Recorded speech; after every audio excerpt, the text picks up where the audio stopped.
What's going on, guys? Today I wanted to talk to you about why it is so important to apply early in the medical school application process.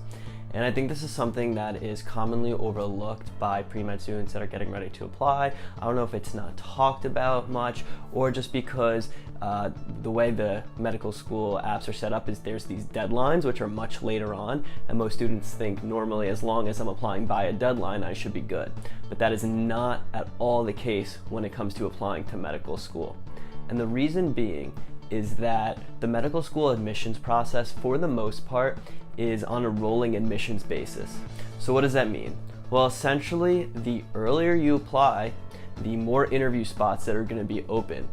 And the reason being is because the admissions committees are not evaluating all, let's say, 6,000 applications that they get before they decide to give out interviews, and to which, let's say, 800 to 1,000 people they want to give those interviews to. Rather, if you apply, let's say, on the first day and you're in the first wave of applicants, there might be 500-600 applications to review for the still 800 spots that are left open for interviewing. So you see how it could really increase your chances if you are applying early on in the application cycle. I obviously just made those numbers up, but it does go something along those lines where they haven't seen as many applications if you're in that first batch, whereas if it's a month or two into the cycle, 3 months in, and you're getting into like October, November, and they're just first starting to see your app, those admissions committees have read hundreds if not thousands of applications already by then. So super important to get your app in on time on the first day. It's basically like a big game of musical chairs where,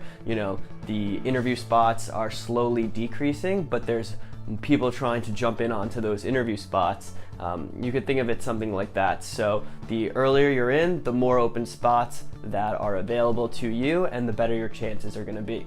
And this is a really good tactic to help improve your chances, especially if you're someone that has a little bit lower GPA or MCAT scores. You should be by no means discouraged, and I'll make a whole video on that later on. But if you are someone like that and you need to shine in other ways, like your extracurriculars or at that interview, then make sure you get your app in as early as possible so that you can get a good look from the admissions committee and hopefully a better chance at that interview. All right, so now let's talk about a couple of things that you can do beforehand so that you can set yourself up so that you are ready to apply when the application cycle opens. All right, so the first one I'm going to talk about, which is a really big issue for a lot of students. Every year, certain students have to actually, or their applications don't actually get accepted because of missing letters of recommendation. So you basically want to be asking your letter writers as early as possible to write that letter. Even if I'm talking as early as sophomore year, you get close with a professor and you think that down the line you would want them to write your letter of recommendation, it's not too early to still mention to them, hey, I really appreciated everything you did for me this semester, and I had a great time in your class, and I was wondering if you would be willing to write me a letter of recommendation when I applied to medical school. So getting that early confirmation can be good, because then you already kind of have that in the back of your mind. Or another tactic that you can use is actually get that person, the letter writer, to write that letter right after that semester ends, when they know you best, they remember you, you're fresh in their mind, and they can upload that letter into something called Interfolio. So I'll link that down below this video, but basically you can make an Interfolio account, and that's a place where you can store letters in a confidential way so that, for example, you wouldn't have been able to read that letter, which most schools don't. The AMCAT has an option to essentially withdraw your ability to read those letters, and you usually want to do that because it's typically a red flag if you're actually reading the letters that are being written for you. So you can do that and have a confidential letter written into Interfolio, and then when it's time to actually apply, you can upload or send the letters from Interfolio right to the AAMC or ACOMAS sites, the application, and you'll be good to go.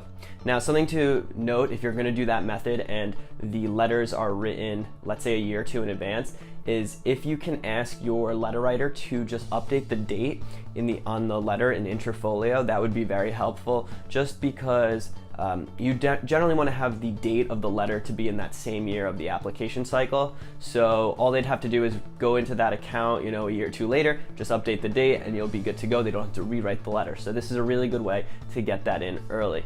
Another thing is just if it's junior year or senior year and you're trying to get your letters in, just ask early as possible and then just stay on top of it. So a lot of letter writers are just overwhelmed because they're writing so many letters, and so that's something where you kind of have to just be understanding and just hopefully you had asked earlier on. Other letter writers are just not as familiar with the process, so they might not realize when the deadlines are, or they might just kind of forget and you got to check in. So just be on top of this. You want to make sure your letters are in as early as possible. As well as there's something called a committee letter. So a lot of schools now have pre-health committees where you essentially apply to medical school like through your own undergrad university and then apply to actual medical schools, where you have to go through this whole evaluation process where they want you to write a bunch of essays, a bio on yourself, and then you go and usually have an interview with a committee member from your pre-health committee, and they take all this information and they write a letter of evaluation of you as an applicant, and that big letter gets submitted with all the other individual letters to the medical schools. So this can take time as well, and if your school is just slow in writing these letters, there's nothing you can really do. But again, you want to get your stuff in as early as possible, so you're hopefully one of the first pre-med students out of your school to get your letters in. All right. That was an exhaustive amount of information on letter writing. Let's move on to some other things that will help you get in your application early. And the next one is going to be the MCAT. So this is another really big mistake that students make when they're applying to medical school, and that's taking the MCAT too late. And I'm not saying you can't take these later dates like June and July, but you have to remember it takes a month to get your score back. So not only will that delay your application a month, but you might have submitted your app and not even know what your score is and how competitive you are as an applicant. Maybe you didn't want to apply that year based if you weren't happy with your score. There's a lot of variables, so it's really nice to know your score up front. And because of that, I recommend taking the MCAT latest March or April of the date that you are, or that cycle that you are going to be applying to. And if you do that, you're definitely able to get your application in on around early May if it's for DO schools, the osteopathic schools, that's through a COMAS, or early June, which is for the MD allopathic schools. So you, again, take that MCAT early so you can see your score and then have time to process exactly what you want to do. And I'll make a whole another video going more in depth on this and how to prepare at another point. And then the last thing you want to do is just start pre-writing your stuff as early as you can. There's no reason that you can't start writing your personal statement in January of the year you're applying, if not even earlier, because there's going to be a lot of drafts you're going to have to go through. You want to make sure that this personal statement is perfect and really shows exactly who you are and why you want to be a doctor. So you don't want to last minute just start writing together an essay like you're cramming it in for a class that you have due the next day. That is not at all what you want to do. And if you haven't started early and you feel like you need to apply early, then this is the one time I would say, take an extra week or two, make sure that personal statement is good and you have really taken the right steps, gone through a draft process, had people review it, give you feedback, because this is one of the most important parts of your application where you get to show exactly who you are as a candidate, as opposed to just these grades and scores that is really just something on a piece of paper, which are important. I'm not saying they're not, but that personal statement can really make the difference, again, especially if you have lower scores. So make sure to take the time to get this done. And one way you can get this done early is throughout your years as a pre-med, keep a journal, or it could be notes on your computer, whatever, and just write down different experiences that have really spoken to you or that you have really enjoyed and kind of sparked and continued to ignite that passion for going to medical school and wanting to be a doctor. Because when it gets time to write the essay, you might end up forgetting a lot of these different points along your journey. So having that all already written out, little tidbits here and there, can really be helpful, and I definitely recommend you do that.